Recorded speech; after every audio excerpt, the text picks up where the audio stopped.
Barroso. But us, he's going to push the 42 by the 48. Side by side, the 48 trying to do everything he can to take this win. But Preston Part is trying to sweep the weekend with help from Tom Bonas. On the outside, Preston Partis takes the lead, drops the 48 down to third, and coming to the checkered flag, Tom Bonas, he's going to look to the inside. He's going to try to take the win by half a car length. Preston Partis sweeps the weekend here at Homestead. What a finish!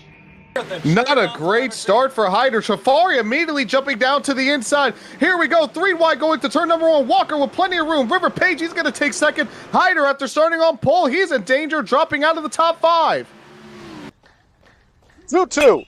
This one shipped off in the right field, and that's going to find some room. Jamal Johnson scores a run. This is Esteban Joggins. 2 RBI for Nathan Martinez. And like you said, Armani, not a great start at all for Hyder. He's trying to recover as we go. Whoa, contact, the 99 is involved. 2 cars spin into the S's. We are still green for now, but Diego rolled on. He is involved in a crash in the S's.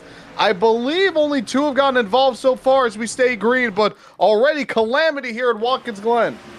Ladies and gentlemen, I'm here with head coach Roland Milligan. 60-51 win. The 6th seed moving on to round 2. Coach, talk about the win and how does it feel? But obviously, it feels great, man. You can say lose or go home, you know. I mean, win or go home, and you just can't be locked in. You know, it's just how you play basketball. You got to get locked in. Whatever the situation is, you got to get locked in. Nosey, RBI single. Going on with a run back in the 2nd inning. He chips this off past second base, and he's going to find grass, and he's going to find himself an RBI, his 2nd of the day. This time, bringing home Tad Brooks.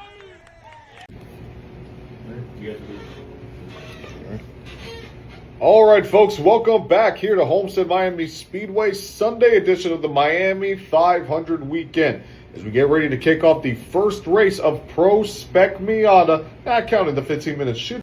Of any driver throughout the season who I see in the top 5, it's Hamlin.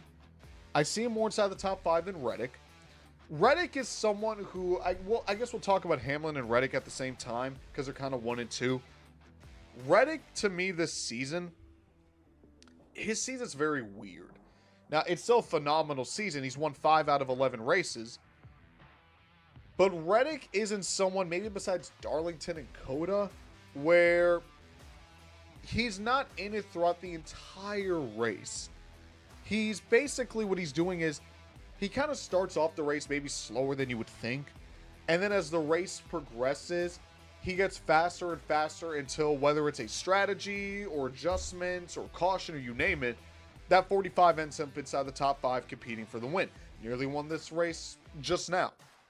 Absolutely. You were the number 6 seed. You came in, you defeated the number 3 seed Florida Memorial. Just talk about what that means to come in as the lower seed, as the road team, and still come home with a impressive victory.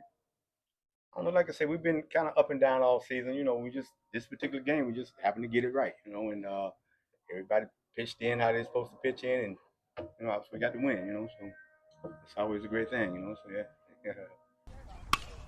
Joggins shifts this off into right field, and that is a base hit for number 23. Yep, and Diego qualified 5th too. Didn't make the playoffs, but had a really good qualifying effort, looking to have a strong day. Remember, he won at Mexico, and all that is completely gone because I don't even know what Aiden was thinking there. Last question, guys. Dale, this has been talked about as the biggest race in Anderson Motor Speedway history. Talk about what that means just for grassroots racing and culture to get a big crowd like this.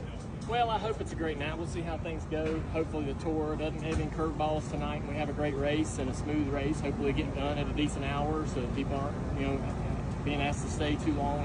Our plan was to start racing at 7 and be done by 10, but that's tough to do with 2 big races. You got basically 2 main events here tonight with the pros and late model stocks.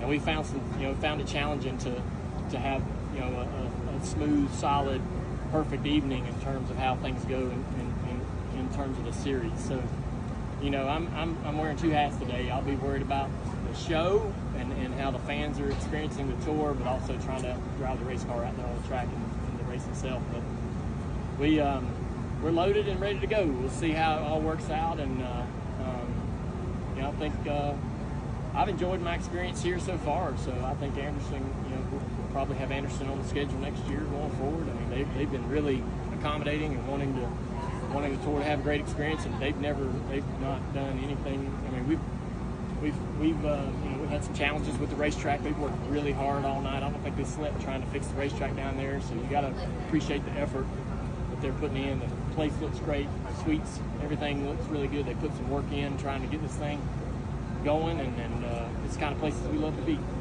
Nice and smooth for Augustine Sepulveda. Jalen, if you're watching this, your favorite number is going to victory lane. Checkered flag is out, and Augustine Sepulveda wins race 3 for Formula Fara.